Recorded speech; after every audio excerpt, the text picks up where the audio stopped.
5 fakta menarik tentang Bung Tomo. 10 November 1945, tercetuslah sebuah peperangan besar yang terjadi di Surabaya. Peperangan ini melibatkan pasukan sekutu, khususnya Inggris dan Belanda, dengan membombardir wilayah Surabaya baik dari laut, udara, dan darat. Tanggal terjadinya peperangan ini kemudian diperingati sebagai Hari Pahlawan oleh bangsa Indonesia. Mereka berjuang sampai titik darah penghabisan tanpa takut mati. Dan beberapa bulan sebelum terjadinya peperangan ini, salah satu ormas Islam terbesar kala itu mengeluarkan sebuah pernyataan yang dikenal dengan resolusi jihad. Resolusi inilah yang akhirnya memberikan semangat luar biasa bagi para pejuang yang terjun dalam pertempuran kala itu. Mungkin kamu teringat sebuah orasi yang disampaikan oleh seorang pahlawan nasional bernama Bung Tomo. Beliau dengan lantangnya membakar semangat arek-arek Surabaya untuk berjuang melawan penjajah. Pakik tabir pun tak lepas dari lisannya saat membuka dan menutup orasi. Di balik kisah Bung Tomo, terdapat beberapa fakta menarik tentang beliau yang perlu kamu ketahui. Berikut ini ulasannya. Tidak tamat sekolah secara resmi.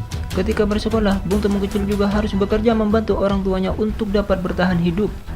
Walau demikian, Bung Tomo pada akhirnya berhasil menyelesaikan pendidikan mula yang setingkat SMP dan HBS setingkat SMA. Walau tidak lulus secara resmi melalui korespondensi, kedua sekolah tersebut menggunakan bahasa Belanda sebagai bahasa pengantar.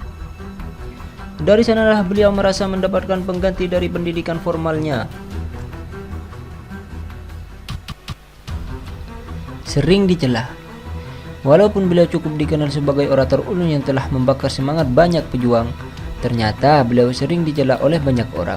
Hal ini dikarenakan beliau yang hanya tamatan sekolah rendah kaum pribumi di Surabaya.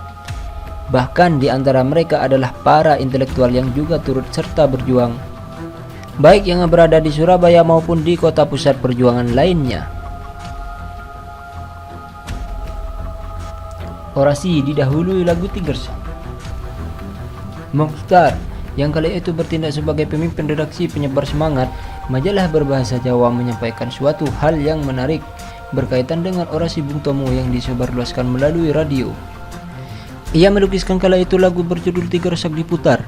Namun setelah intro lagu selesai, terdengar agis tabur sejarah Bung Tomo yang didahului dengan pakikan takbir.